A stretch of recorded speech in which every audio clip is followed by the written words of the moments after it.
Puck Peters n'a jamais gagné chez les élites, exactement comme Shirin Van Androoy la semaine dernière. Fem Van Empel, elle avait déjà gagné la saison dernière en élite.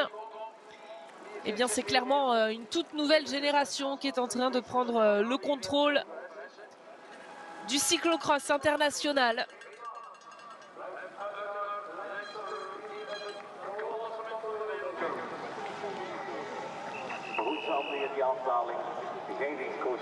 Je suis un peu estomaquée parce que Puck Peters, on a tellement l'impression de la voir tout le temps. Elle a gagné, hein, bien sûr, déjà de sacrées courses. Et puis on la voit vraiment être très régulière chez les espoirs.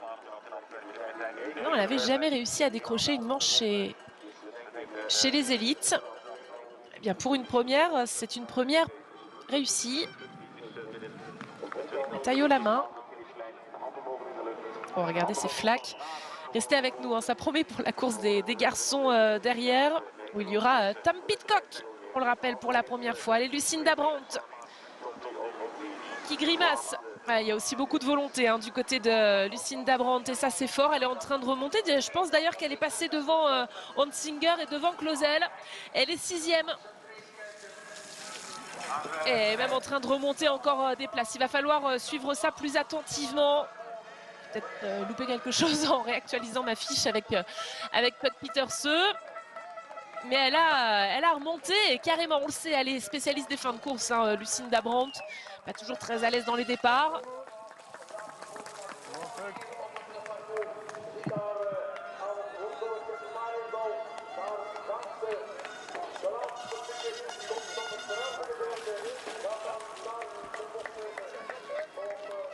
Allez, elle continue, elle garde complètement la trace, elle ne quitte surtout pas la selle. Puck Peters. Et aujourd'hui, il va falloir marquer ce jour d'une croix rouge, parce que c'est clairement un tournant. C'est de la suprématie. Aujourd'hui, il n'y a pas d'autre terme.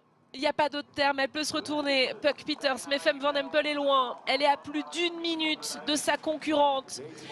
Puck Peters qui va s'imposer avec le sourire. Et oui, c'est magnifique. Première victoire en Coupe du Monde chez les élites pour Puck Peters. Et aujourd'hui, franchement, il n'y avait rien à dire. Elle a pris tout de suite la tête. Elle n'a jamais été dépassée, jamais été même inquiétée. Elle a été parfaite. Elle a quitté le vélo le moins possible.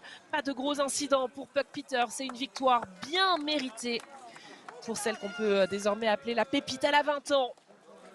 Elle a quasiment tout gagné chez les espoirs. Et je prendrai le pari qu'elle risque de faire la même chose très rapidement en élite. Allez, Fem Van Empel, qui est battue aujourd'hui, la leader de la Coupe du Monde, qui doit s'incliner. Puck Peters avait toujours terminé derrière elle en Coupe du Monde jusqu'alors. Aujourd'hui est peut-être un tournant pour Fem Van Empel, qui va quand même terminer deuxième à plus d'1 minute de Puck Peters, certes, mais ça montre qu'elle fait toute une saison régulière. Oh là là là là, la barrière pour Van Alphen. Aïe aïe aïe, ça c'est des choses qu'on n'aime pas voir, parce qu'on ne sait jamais ce qui peut se passer derrière. Elle remonte très vite. Tout de même, c'est la sortie du virage. Ça va pour Van Alphen. Allez, Van Empel qui est battu aujourd'hui, mais qui fait quand même une saison incroyable encore.